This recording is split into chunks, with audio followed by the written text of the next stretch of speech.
Now, practical based on internal reconstruction, but in this sum, they have asked to prepare only capital reduction account. So direct capital reduction account कैसा बनानेगा, बराबर है, कुछ नहीं, directly question देखो, उसके basis पे sacrifice है तो क्रेडिट कर दो, यूटिलाइजेशन है या राइट ऑफ्स है तो डेबिट कर दो, बस, बहुत सिंपल है, बराबर है, मालूम पड़ा कि नहीं। तो उसके लिए क्या है, जर्नल एंट्री पास करते मत बैठो, टाइम जाएगा। तो डायरेक्टली बोल रहा है कैपिटल रिडक्शन, तो डायरेक्ट बनाने का ना यार, ठीक है। सो सी द क्वेश्चन। तो करने का क्या अगर ऐसा क्वेश्चन आया तो समरी बैलेंस शीट है अजय लिमिटेड का, इक्विटी है, प्रेफरेंस है, डिबेंचर है, इंटरेस्ट अक्रूड है, अनसिक्योर्ड लोन, बैंक ओडी और क्रेडिटर्स लाइबिलिटीज में। असेट्स में गुडविल है, गुडविल तो राइट ऑफ हो जाएगा भाई, इंटरनल रिकंस्ट्रक्शन हो रहा है, लॉस मेकिंग कंपनी है तो उसका काय का गुडविल, उसको हटा देने का, गुडविल हटाओ। और ये जो पीएनएल है असेट साइड में, इसको बोलते हैं accumulated losses,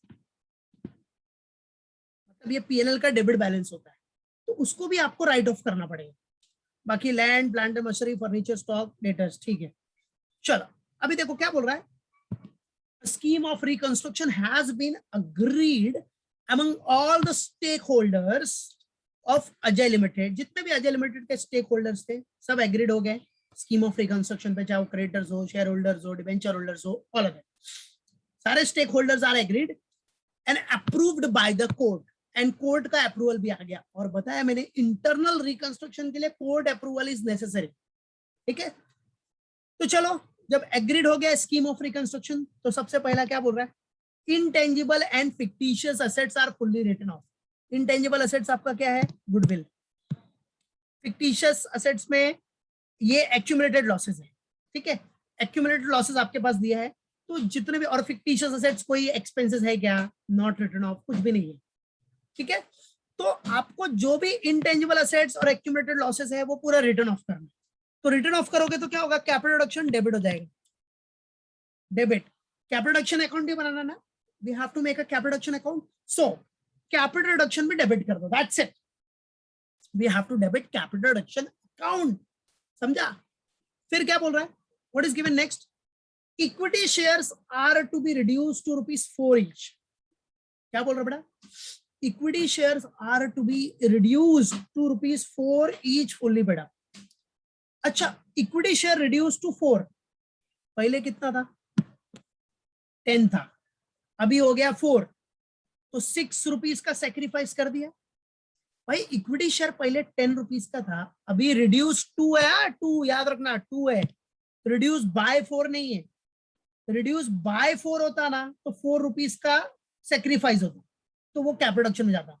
but here what is given, reduce to 4, reduce to 4 मतलब 6 का सेक्रीफाइस कर दिया, तो 6 आपका कैपिटल रिडक्शन क्रेडिट में चला जाएगा, दैट्स इट, फिनिश।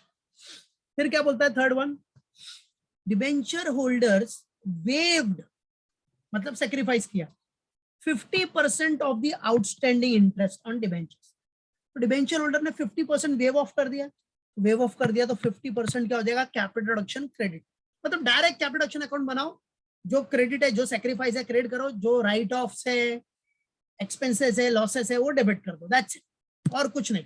तो अभी हम लोग ये क्वेश्चन रिव्यू कर रहे हैं, तो जब भी हम लोग करेंगे नेक्स्ट लेक्चर में, नेक्स्ट मतलब बाद में जब भी करेंगे तो देखेंगे इसको कैसे करना है। फिर क्या बोल रहा है next, 80% of the unsecured loans are reduced by 40%। Unsecured loan मतलब ये, अब क्या बोल रहा है, 80%, जो 80% ऑफ अनसिक्योर्ड लोन है, मतलब 75,000 का 80% रिड्यूस बाय 40%, वो 40% से रिड्यूस हो गया, तो 40% से रिड्यूस हो गया तो कैपिटल रिडक्शन क्रेडिट कर देने का, बस, बराबर है। उसका कैलकुलेशन जब भी हम लोग सॉल्व करेंगे तो देखेंगे, मालूम पड़ा कि नहीं, क्लियर है। नाउ द नेक्स्ट वन, अब देखो, नाउ क्या दिया बेटा, now directors gave 30,000 to the company on non refundable basis. ठीक है, डायरेक्टर्स ने कंपनी को कितना दिया, 30,000 रुपीज दिया, बराबर है, ऑन नॉन रिफंडेबल बेसिस। हाँ, नॉन रिफंडेबल मतलब एक तरह से कंपनी को बेनिफिट ही हो गया ना, तो बेनिफिट हो गया तो कैपिटल रिडक्शन के क्रेडिट में डाल देने का, खत्म। Plant and machinery reduce to 1,20,000, plant and machinery 4 lakh था, oh my God, reduce to 1,20,000 हो गया, मतलब बाकी का जो डिफरेंस हो गया लॉस, लॉस होगा तो कैपिटल रिडक्शन डेबिट, खत्म। ठीक है, ये एक क्विक रिव्यू है, उसके बाद जब भी हम लोग सॉल्व करेंगे प्रैक्टिकल तो पूरा देखेंगे एक बार, ठीक है। चलो, then stock and debtors are reduced by 15,000 and 20% of the book value respectively. मतलब स्टॉक आपका 15,000 से रिड्यूस हुआ और डेटर्स 20% ऑफ बुक वैल्यू, तो दोनों लॉस है। लॉस है तो capital reduction account will be debited, simple फंडा, बराबर है, yes. Then next, furniture and fittings to be reduced by 63,000। Furniture and fitting 63,000 से रिड्यूस हुआ तो वही कैपिटल रिडक्शन डेबिट, बराबर। Land is appreciated by 300%। Land 300% से एप्रिशिएट हुआ, एप्रिशिएट मतलब बढ़ गया, तो क्या करने का, कैपिटल रिडक्शन क्रेडिट। भाई लैंड एप्रिशिएट होगा तो कैपिटल रिडक्शन क्रेडिट होगा ना यार, सिंपल, फायदा हो गया ना, तो capital reduction credit. There was an unrecorded asset which was sold for 20,000।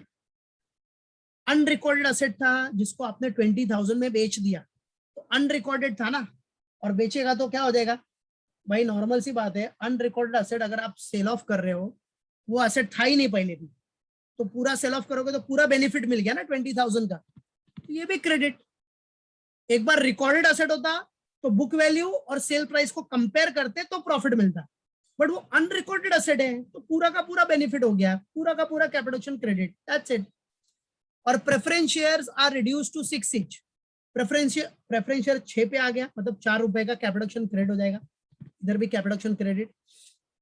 Last में 50% of sundry creditors are reduced to the extent of 50% of their book value. इधर भी बोल रहा है सन्ड्री क्रेडिटर्स पे भी रिडक्शन हुआ तो वो भी क्रेडिट। खाली कैलकुलेशन हम लोग जब प्रैक्टिकल करेंगे तो देखेंगे, मतलब क्रेडिटर्स का पहले 50% निकालने का, फिर उसका 50%, राइट है, वो करके कैपिटल क्रेडिट दिखा देना। बस ऐसा करके जो सेक्रीफाइस है क्रेडिट, जितना क्रेडिट बैलेंस है क्रेडिट में दाओ, क्रेडिट में शो करो, और डेबिट वाला डेबिट में, खत्म, सम हो जाएगा, फिनिश। तो इसको हम लोग सॉल्व करेंगे इन नेक्स्ट लेक्चर, ओके। मालूम पड़ा तो सब लोग अच्छे से रिवाइज करना अपना पहले का।